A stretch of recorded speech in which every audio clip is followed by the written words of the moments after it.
My name is Aini. I am 32 years old, and I was born in a small village in central Java, Indonesia. I am the third of 4 sisters. My hometown is located in central Java, a picturesque place where the fields are always full of rice and sugarcane, and the air is filled with the scent of earth. The rivers in our village are crystal clear, with tall coconut and banana trees growing along the banks. Every morning, the sun rises slowly from the east, casting golden light over the fields and highlighting the busy, hard-working figures of the people. This is the warmest memory of my childhood. In central Java, I spent my elementary and secondary school years.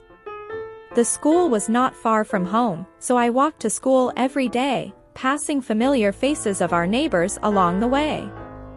My parents worked as carpenters. They made chairs, sofas, and cabinets from wood. In addition, they also handcrafted brown sugar. Every morning, they would collect coconut flower sap, which, after a day of boiling, would be turned into brown sugar. After school, I would always help my parents with farm work and assist with household chores, such as gathering firewood for cooking. After graduating, I worked at a 7-Eleven convenience store in my hometown. This job lasted for several years until 2016. At that time, I began to think about how I could better support my family financially, so I considered working abroad. In 2017, I decided to go to Taiwan for work, hoping to earn more money to improve my family's living conditions. Through a friend's introduction, I contacted a human resource company and underwent 3 months of training. During this time, I learned how to take care of the elderly, basic first aid knowledge, and some simple Mandarin conversations. Although I was a bit worried at first, I believed in my abilities and hoped that this journey would go smoothly.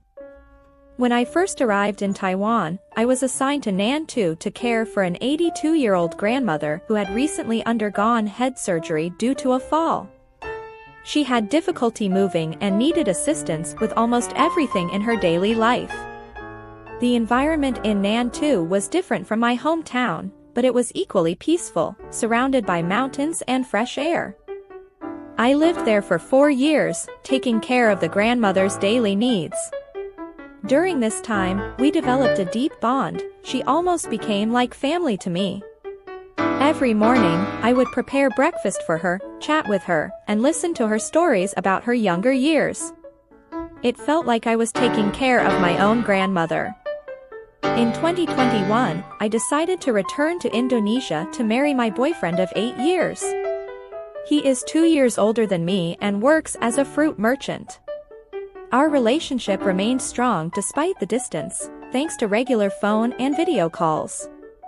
Our wedding was simple and heartwarming, witnessed by our families and friends in our hometown. After the wedding, we lived a quiet life. He continued his fruit business while I took care of the household. However, as time passed, we began to plan for our future. To save more money, I decided to go back to Taiwan to work again, hoping to buy a piece of land in our hometown and build a house of our own. In 2023, I returned to Taiwan, this time to Taipei. Compared to Nantou, Taipei is a more bustling city, filled with skyscrapers and a vibrant lifestyle. The streets are always busy, and the city is full of life. I am now taking care of a 95-year-old grandmother who is gentle and friendly. She has 2 children, her daughter lives in the south, and her son is in Singapore. Despite the distance, her children often come back to visit her. Currently, her grandson lives with her and keeps her company.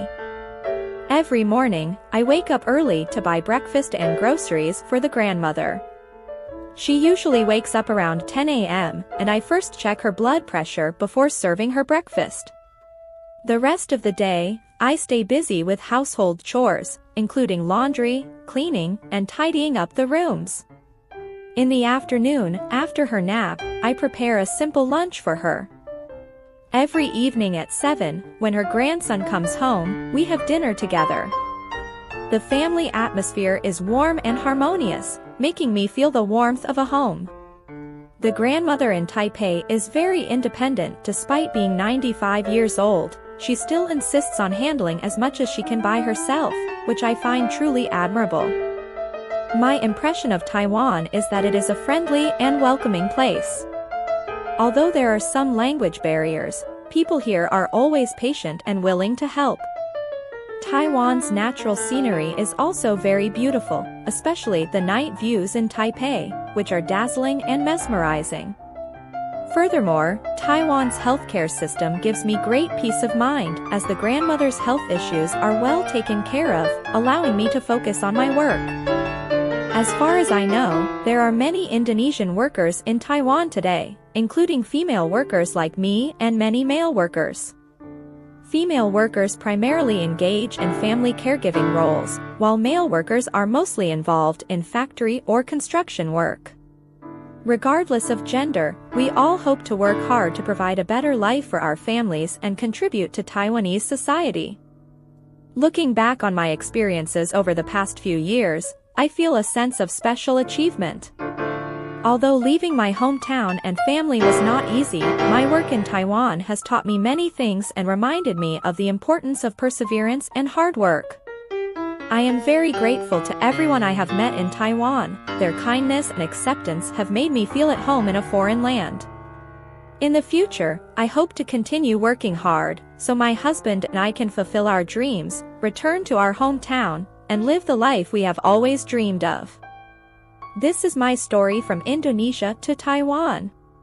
I hope you like it. Don't forget to like, subscribe, and share. See you next time. Bye.